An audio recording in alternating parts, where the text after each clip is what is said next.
What's going on, guys? It's JD here, back with another 2K video, and today, following on from my 2016-17 awards video, we're going to be doing some out of the box predictions. Now, these ones I'm not 100% confident they're going to come in, and some of them differ from what I said in my other video, but these are ones that I think have a chance of happening and aren't the most popular picks. So, starting off, I do think that Kevin Durant could average under 20 points a game for the first time in his career. Now, obviously going to the Warriors has been the most talked about move this summer, but I just think the points aren't going to be there for him to score. Curry's still going to get his 20-25 points a game, Clay's going to get the same, and then you got Draymond, who also was on fire during the playoffs, and he was leading the team in scoring in quite a lot of the games. And I mean, there's only so many possessions per game for them to get all their points, so I just don't think he's going to get the shots. And obviously all the other guys, they've played with each other for a few years now, they know what they're about. And I just think KD's not going to fit in as easy as everyone thinks he will. He's still going to get really good points. He's still going to do quite well, obviously. He'll be getting the boards, he'll be getting the assists. But I don't think he's going to get the shots that he wants, and I think he will struggle to get 20 points a game. Okay, moving on to our second prediction here. I think the Miami Heat will not make the playoffs this year. Now, obviously with Dwayne Wade leaving, that was a huge loss for the Heat. And I think the way that the Eastern Conference have strengthened themselves, I think they're going to really struggle to find a place. You've got the Knicks coming through now. They finished 13th last season, but they've got some great additions to their squad. The Bucks are going to do a lot better with their young team. The Wizards should make it with John Wall. The Bulls last year missing out, but again this year I think they're going to make it. And I just think the Heat, without Wade and with Chris Bosh, who's only played about 90 games combined in his last 2 seasons, I just don't think he's got it in his legs. He is 32 as well, and I mean, I just don't think they've got the depth in their squad.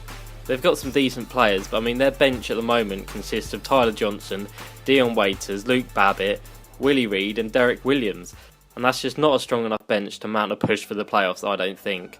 So I think they're going to struggle this year. They're probably still going to get the 9th or 10th seed, and they may creep in as the 7th or 8th seed, but I could not see them finishing 3rd like they did last year. Alright, so sticking in the Eastern Conference, I do think the Knicks this season are going to have a blinding season compared to what the Knicks fans are used to.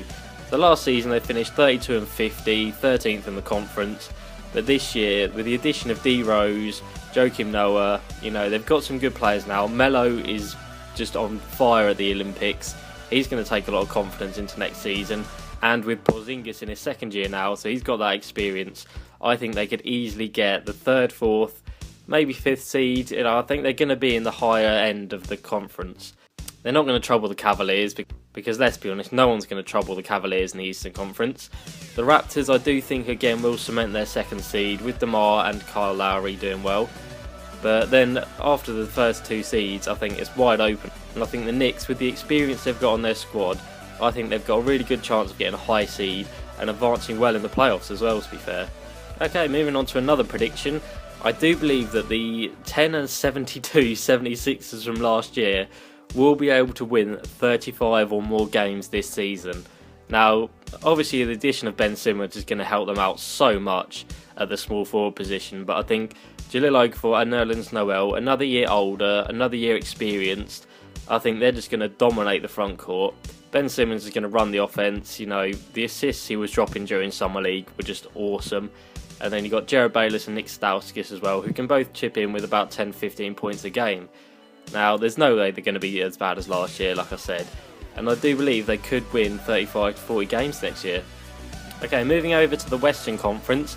Another team who I think will make the playoffs this year, who really struggled last year, are the Minnesota Timberwolves. Now, last year they finished 29 and 53, which is pretty poor. There were quite a few games back on getting into the playoffs.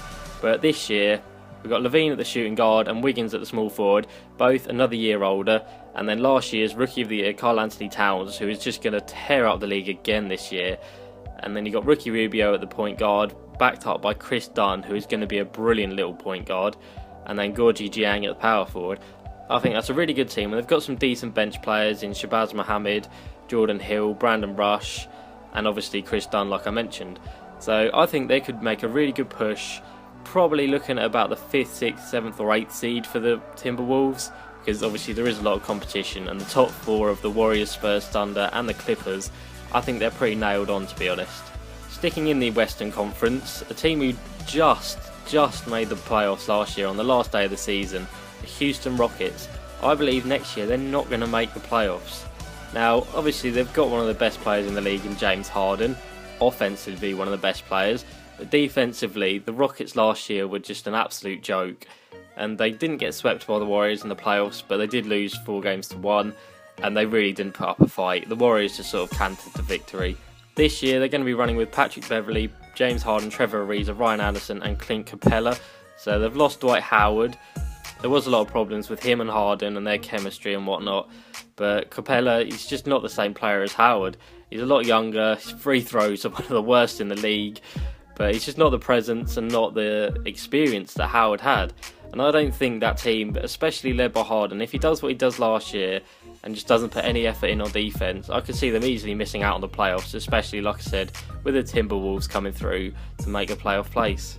So that's all for this prediction video, guys. As usual, let me know in the comments down below if you agreed or disagreed with any of my picks and who you would have put in place. So I hope you have enjoyed this video. Please like, subscribe, and I'll see you next time. Peace.